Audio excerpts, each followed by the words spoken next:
হজরত শাহজালাল আন্তর্জাতিক বিমানবন্দরে ২৪ ঘন্টার জন্য দর্শনার্থীর প্রবেশ সম্পূর্ণভাবে নিষিদ্ধ ঘোষণা করা হয়েছে। বিশেষ অপারেশনাল ও নিরাপত্তাজনিত কারণে এই ঘোষণা দেওয়া হয়। মঙ্গলবার ২৩ ডিসেম্বর এক বিজ্ঞপ্তিতে এ তথ্য জানিয়েছে বিমানবন্দর কর্তৃপক্ষ।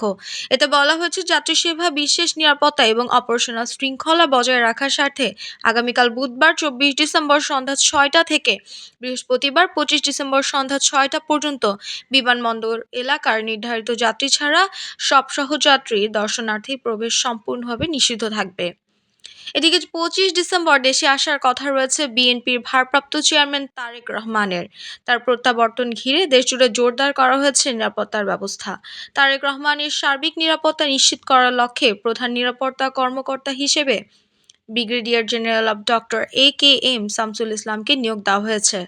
দলীয় সূত্রে জানা গেছে, বর্তমান রাজনৈতিক প্রেক্ষাপট ও নিরাপত্তার প্রয়োজনীয়তা বিবেচনা করে একজন অভিজ্ঞ সাবেক সেনা কর্মকর্তাকে এই দায়িত্ব দেওয়া হয়। এতক্ষণ শুনছিলেন prime line news. Prime line নিউজের সঙ্গে থাকুন।